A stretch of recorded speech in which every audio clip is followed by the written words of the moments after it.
बिस्मिल्लाहिर्रहमानिर्रहीम। अस्सलाम वालेकुम दोस्तों, मैं हूं हाफिज़ सरफराज तनीन। उम्मीद है आप ईमान और सेहत की बेहतरीन हालत में होंगे। आज सुबह सवेरे सवेरे खबर मिली कि सीनियर सहाफ़ी और एंकर पर्सन अरशद शरीफ शहीद कर दिए गए हैं।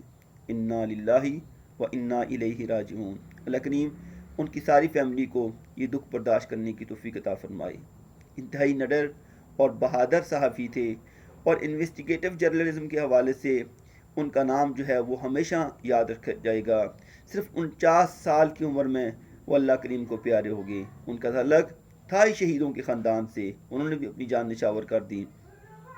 पहले ये कहा गया कि अरशद शरीफ जो है वो ट्रैफिक हादसे में जाँ बहक हुए हैं, लेकिन बाद इस बात की तस्दीक होगी उनकी फैमिली की तरफ से। उनकी एहलिया जो है वो जवेरिया सदीक, उन्होंने अपने ट्विटर पैगाम में कहा है कि जो सीनियर एंकर और सहाफ़ी हैं अरशद शरीफ को नैरोबी कीनिया में जो है वो शहीद कर दिया गया है।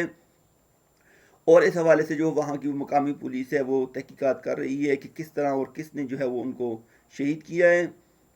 उनकी एहलिया जवेरिया सिद्दीक ने उनकी मौत की तस्दीक कर दी है। उनकी एहलिया का ये भी कहना है कि उनकी फैमिली की तस्वीर जो है वो सोशल मीडिया पर और इलेक्ट्रॉनिक मीडिया पर जो वो शेयर ना की जाएँ।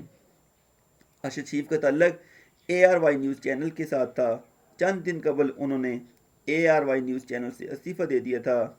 इसके बाद वो जो है वो वहाँ से पाकिस्तान से दुबई चले गए, फिर वहाँ से लंदन गए और उसके बाद जो है वो कीनिया गए थे। तो आज सुबह सवेरे उनकी जो है वो शहादत की खबर मिली।